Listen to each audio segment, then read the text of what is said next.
Okay, well, I'm Linda Almanis, and I'm Becca Galino. Back in 2017, we had a call from our community partner, Lutheran Community Services, that they weren't getting fresh produce to the food pantry like they had been, and they asked partner churches to plant a strip for LCS. We looked around, we said we got 4.5 acres, we can maybe do better.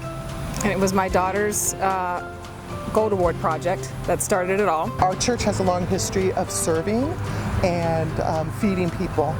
And when this need came about, it was like a natural outgrowth of that. We did 3 beds that were 4 by 16 that year, and we planted, and it grew past our wildest expectations.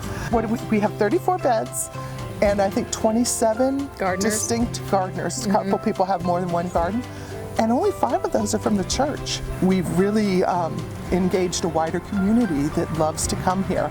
We asked that they donate 10% back, and they gave way, way more than 10%. We grew 3,000 pounds last year to deliver during the pandemic. At one point we were given to 4 different pantries. During the height. And it was great. Because we don't want it to go to waste. So our main pantry would call and say, we just can't take anymore. And so we found other places for it to go. And it was an incredible year. In all of the uncertainty and fear, this was such a place of hope. What a blessing to have a place to come outside during the pandemic, see things growing, and have a place to go to.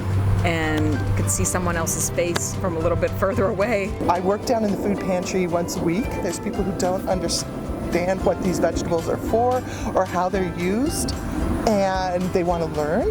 And so we supply the vegetables, and we've supplied recipe cards on how to use the vegetables with the shelf-stable foods. I love a memory vegetable, like okra. Yes. Or a kale. Like there'll be someone there and they'll say, oh, my grandmother made okra.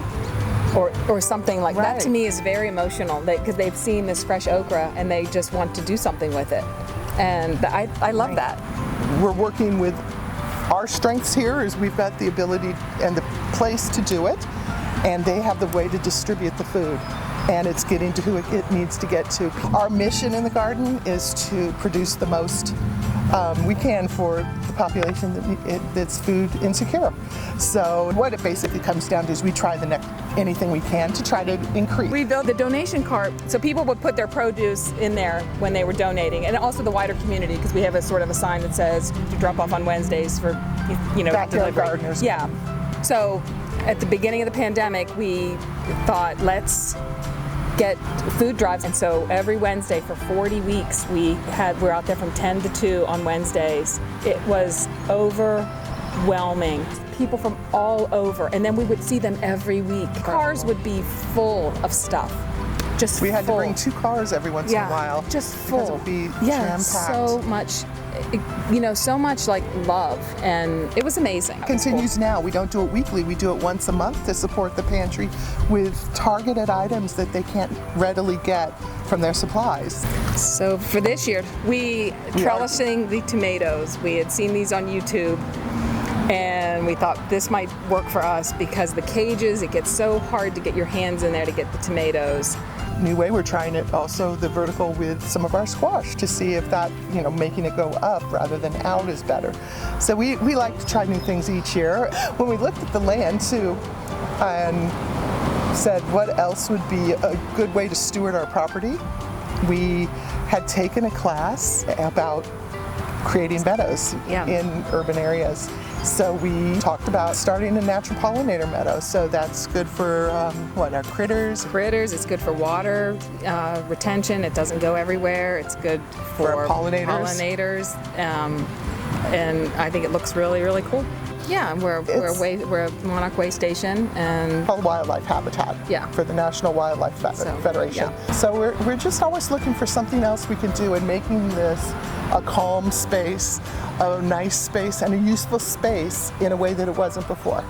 I think there's the opportunity for so many people to do this type of work.